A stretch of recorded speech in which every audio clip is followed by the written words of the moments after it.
तो गाइज अगर अपनी तैयारी अन अकेडमी प्लस से करना चाहते हैं तो कर सकते हैं। और जैसे कि आप अपने स्क्रीन पर देख सकते हैं कि हम लोग का ये है कोड GJ8010। मतलब कि अगर आप अन अकेडमी का कोई भी सब्सक्रिप्शन परचेज करते हैं, अगर आपको 10% डिस्काउंट चाहिए तो इस कोड को यूज़ करिएगा तो आपको डेफिनेटली 10% ऑफ मिल जाएगा। ठीक है। और साथ ही साथ अगर मान लीजिए हमारा फ्री स्पेशल क्लास ज्वाइन करना चाहते हैं तो GJ8010 डालिएगा, वहाँ पे भी आप फ्री हमारा क्लास ज्वाइन कर पाएंगे। तो बहुत अच्छा चीज़ है, तो GJ8010 जरूर से जरूर यूज करना। ठीक है। अब देखिए दोस्तों, अन अकेडमी अगर आप प्लस लेते हैं तो आपको क्या क्या फीचर मिल जाता है, जैसे कि आप अपने स्क्रीन पर देख सकते हैं कि आपको अनलिमिटेड एक्सेस मिल जाएंगे, इंडिया के टॉप एडुकेटर मिलेंगे। उसके बाद मान लीजिए आपका जो डेली डाउट हुआ वो क्लियर कराया जाएगा, सिलेबस के अकॉर्डिंग क्लास चलेगा, लाइव टेस्ट, लाइव क्यूज। उसके बाद डेली आपको स्टडी मटेरियल PDF फॉर्मेट पे भी मिल जाए, मतलब कि बहुत चीज़ें यहाँ पे मिल जाता है। ठीक है। अब देखिएगा यहाँ पे हम लोग के गरुड़ बैच स्टार्ट हो चुके हैं XY ग्रुप के लिए। तो ये लोग इंडिया के टॉप एडुकेटर सर लोग हैं, जो कि 5 जनवरी से स्टार्ट होगा और 30 मार्च तक हम लोग का ये इंड हो जाएगा। ठीक है। अब देखिए एक और हम लोग का पैंथर बैच स्टार्ट हो चुके NDA बैच। ठीक है। NDA का वैकेंसी भी आ चुकी है उनके लिए। तो 90 दिन के पूरा फुल कोर्स है और ये हम लोग का 29 दिसंबर से स्टार्ट हो चुका है और 30 मार्च तक ये चलेगा। ठीक है। तो दोनों का लिंक हमने डिस्क्रिप्शन में दे रखे हैं, आप लोग जाके फटाफट इनरोल कर सकते हैं। ठीक है। चलिए अब देखिए, अगर आप लोग लेते हैं तो आपको परचेज कैसे करना है। सबसे पहले आपको गेट सब्सक्रिप्शन पे क्लिक करना है। इसके बाद आपको इस तरह का इंटरफेस दिखेगा। अब देखिए यहाँ पे आपको चूज करना है कितने महीने के लेना है। मान लीजिए आपको 12 महीने के लेना है तो 12 पे क्लिक करना। मान लीजिए आपको 1 महीने का ही लेना है, इस पे क्लिक करना। क्लिक कर देंगे, अब आपसे कोड यहाँ पे डालेंगे तो आपको GJ8010 डेफिनेटली 10% ऑफ। ठीक है।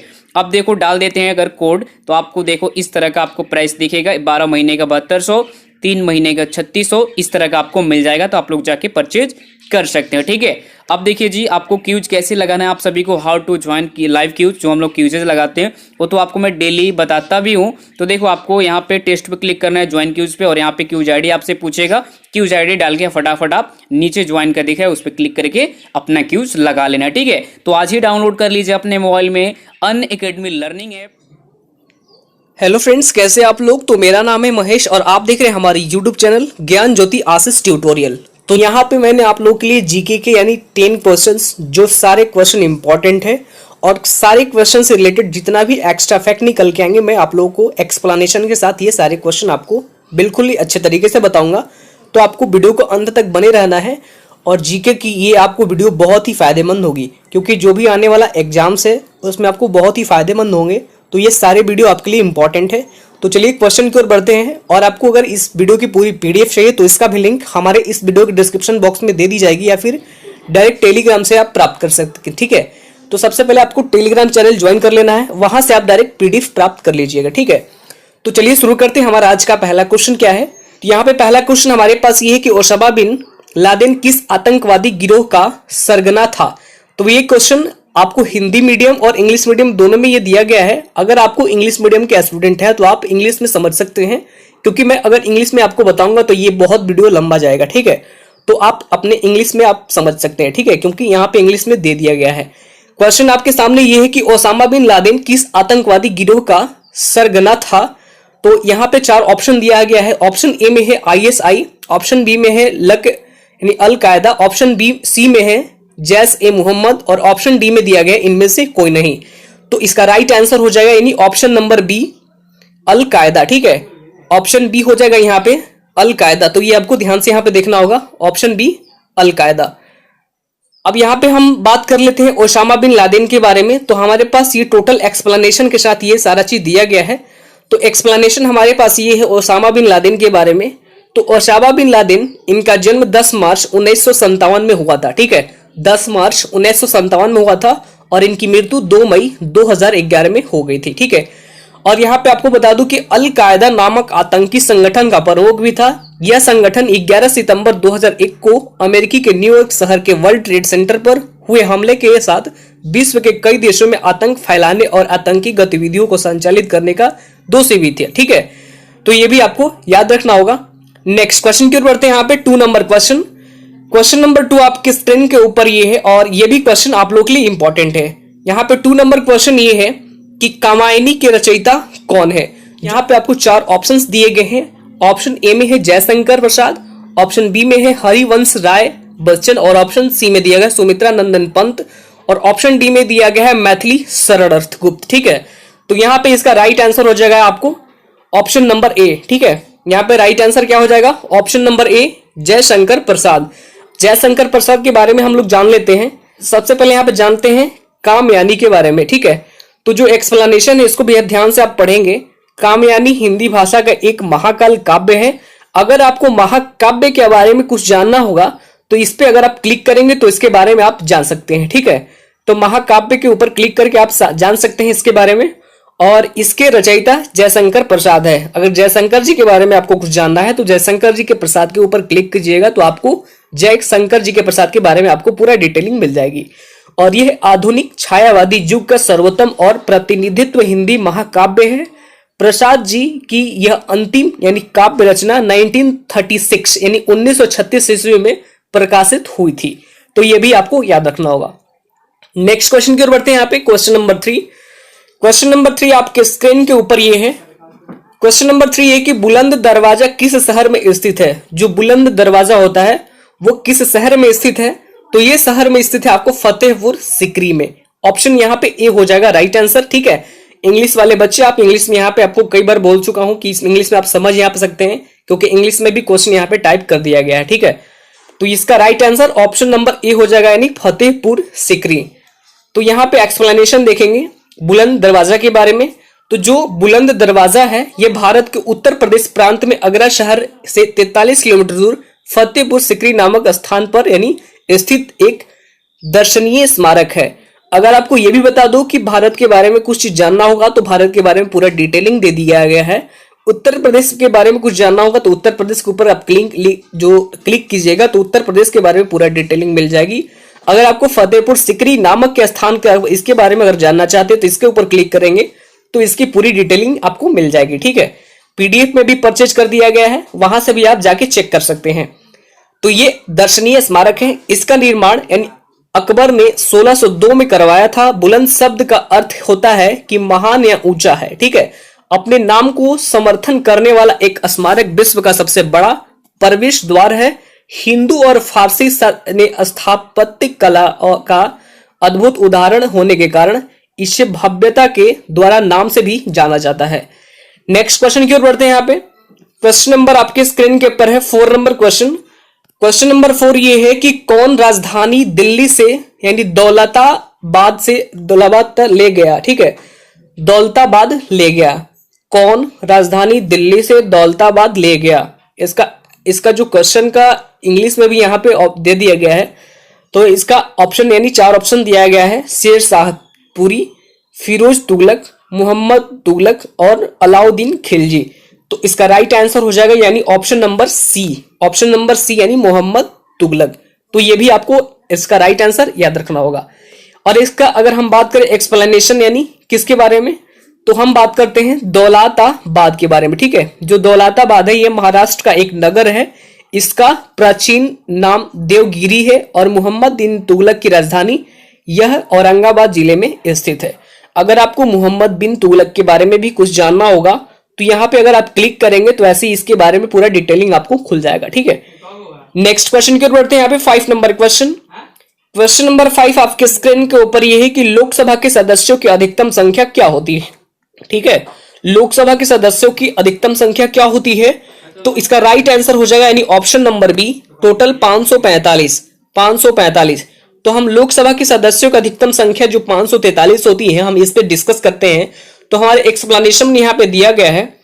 जो एक्सप्लेनेशन है हमारे पास ये है कि संविधान में व्यवस्था है कि सदन की अधिकतम सदस्य संख्या 552 होगी, लेकिन 530 सदस्य राज्यों के प्रतिनिधित्व करेंगे और 20 सदस्य यानी संघ शासित प्रदेशों के प्रतिनिधित्व करेंगे तथा 2 सदस्यों को राष्ट्रपति द्वारा यानी एंग्लो इंडियन समुदाय से नामित किया जाएगा। और वर्तमान में सदन की संख्या कितनी है, टोटल 545। तो इसका राइट आंसर यानी 545 हो जाएगा। नेक्स्ट क्वेश्चन की ओर बढ़ते हैं। यहाँ पे क्वेश्चन नंबर 6। क्वेश्चन नंबर 6 आपके स्क्रीन के ऊपर यह है कि भारत के प्रथम राष्ट्रपति कौन थे।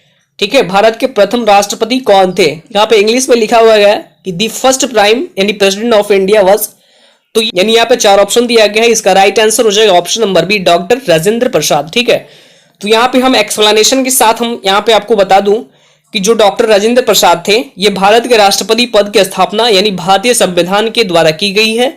इन 13 राष्ट्रपतियों के अलावा 3 कार्यवाहक राष्ट्रपति भी हुए हैं जो पदस्थ राष्ट्रपति की मृत्यु के बाद बनाए गए हैं। ठीक है, भारत के प्रथम राष्ट्रपति डॉक्टर राजेंद्र प्रसाद थे। 7 राष्ट्रपति निर्वाचन होने से पूर्व राजनीतिक पार्टी के सदस्य भी रह चुके हैं डॉक्टर राजेंद्र प्रसाद। तो ये आपको समझ में बिल्कुल आ गया होगा। नेक्स्ट क्वेश्चन की ओर बढ़ते हैं। यहाँ पे 7 नंबर क्वेश्चन, क्वेश्चन नंबर 7 आपके स्क्रीन के ऊपर ये है। क्वेश्चन नंबर 7 ध्यान से देखेंगे। एक यानी वह एकमात्र कौन सा कांग्रेस अधिवेशन था जिसकी अध्यक्षता महात्मा गांधी ने की है। क्वेश्चन को आप अच्छे से समझ लेंगे कि वह एकमात्र कौन सा कांग्रेस अधिवेशन था जिसकी अध्यक्षता महात्मा गांधी ने की है। तो यहाँ पे 4 ऑप्शन आपको मिलेंगे।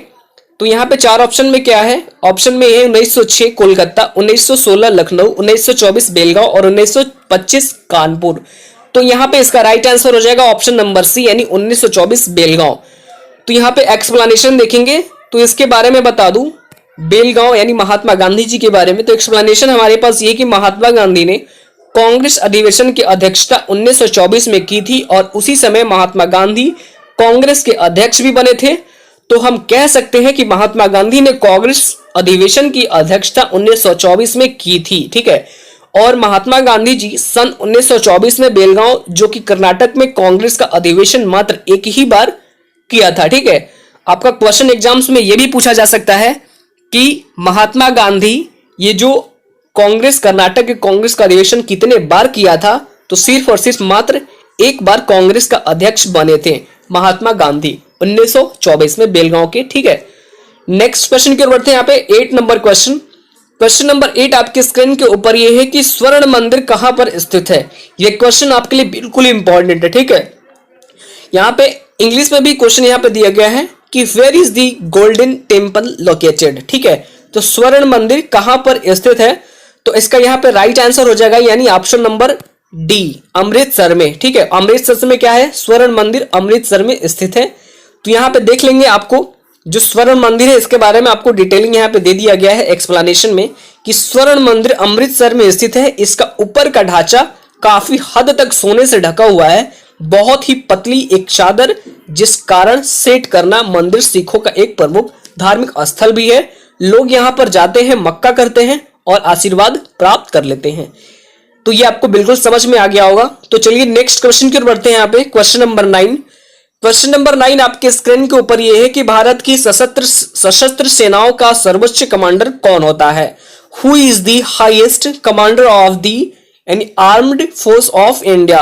तो इसका राइट आंसर क्या हो जाएगा, तो इसका राइट आंसर हो जाएगा ऑप्शन नंबर डी यानी राष्ट्रपति जो होते हैं ये होते हैं क्या, यानी सर्वोच्च कमांडर के जो हेड होते हैं सेनाओं का सर्वोच्च कमांडर कौन होता है, वो राष्ट्रपति होते हैं। यानी ऑप्शन नंबर डी हो जाएगा यहाँ पे राइट आंसर। तो यहाँ पे बात कर लेते हैं भारतीय सशस्त्र सेनाओं के बारे में। तो यहाँ पे एक्सप्लेनेशन हमारे पास दिया गया है कि भारतीय सशस्त्र यानी शस्त्र सेनाओं की जो सर्वोच्च कमान भारत के राष्ट्रपति के पास होता है। ठीक है, अब यहाँ पे एक चीज मैंने आपको बता दूं कि यहाँ पे जो भारत के राष्ट्रपति यहाँ पे जो लिखा हुआ है ब्लू टिक है, अगर आपको इस पे क्लिक करेंगे तो आपके भारत के राष्ट्रपति के बारे में पूरा डिटेलिंग आपको पता चल जाएगा। ठीक है, इन्हीं के पास होता है राष्ट्र की रक्षा का दायित्व, मंत्रिमंडल के पास होता है और इसका निर्वाहक रक्षा मंत्रालय द्वारा भी किया जाता है। ठीक है, और यहाँ पे एक चीज और बता दूं कि जो डॉट में लिखा है कि देश के पहले सीडीएस बने सेना प्रमुख जनरल बिपिन रावत जो कि तीनों सेनाओं के अध्यक्ष भी हैं। ठीक है, बिपिन रावत। नेक्स्ट क्वेश्चन की बढ़ते हैं यहाँ पे क्वेश्चन नंबर 10 और ये है आज का लास्ट क्वेश्चन, तो इसको भी आपको ध्यान से यहाँ पे देखना होगा। क्वेश्चन नंबर 10 ये है कि वर्ष 2014 की फीफा वर्ल्ड कप का आयोजन किस स्थान पर हुआ था। ये क्वेश्चन आपके लिए बिल्कुल इंपॉर्टेंट है क्योंकि खेल से रिलेटेड है और खेल से रिलेटेड आपके एग्जाम्स में कई बार क्वेश्चन इस प्रकार के पूछे भी जाते हैं। तो यहाँ पे जो क्वेश्चन है आपका, यहाँ पे एक 4 ऑप्शन दिया गया है, तो इसका राइट आंसर हो जाएगा यानी ऑप्शन सी ब्राजील में। ठीक है, ब्राजील हो जाएगा राइट आंसर। क्वेश्चन को अच्छे से पढ़ लेंगे कि वर्ष 2014 के फीफा वर्ल्ड कप का आयोजन किस स्थान पर हुआ था, तो ये ब्राजील में हुआ था। तो यहाँ पे हम बात कर लेते हैं फीफा विश्व वर्ल्ड कप के बारे में।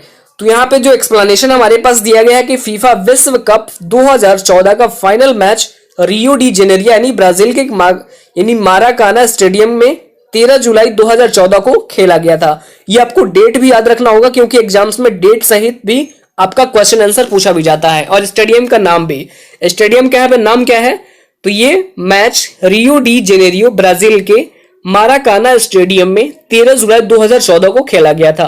तो ये सारे क्वेश्चन आपके लिए एग्जाम के लिए इंपॉर्टेंट है। अगर आपको ये वीडियो अच्छा लग रहा होगा तो वीडियो को हमेशा लाइक करते रहें, और अगर आपको किसी भी चीज का अगर दिक्कत परेशानी भी आ रही है तो हमेशा कमेंट करके पूछ लिया कीजिए, ठीक है। तो वीडियो को लाइक करें, कमेंट करें और अपने स्टडी ग्रुप में शेयर भी करें। तो चलिए फिर मिलते हैं नेक्स्ट वीडियो में। और ये भी बता दो कि बिल्कुल फ्री पीडीएफ है, फिर मतलब आपको यानी जो हमारे पास ये वीडियो की पीडीएफ होगी, ये बिल्कुल डिस्क्रिप्शन बॉक्स में टेलीग्राम का लिंक दे दिया गया है, वहां से जाके आप पीडीएफ फाइल को सारे डाउनलोड कर सकते हैं टेलीग्राम ज्वाइन करके, ठीक है। तो चलिए फिर मिलते हैं नेक्स्ट वीडियो में, तब तक के लिए bye bye, take care, all the best, thank you.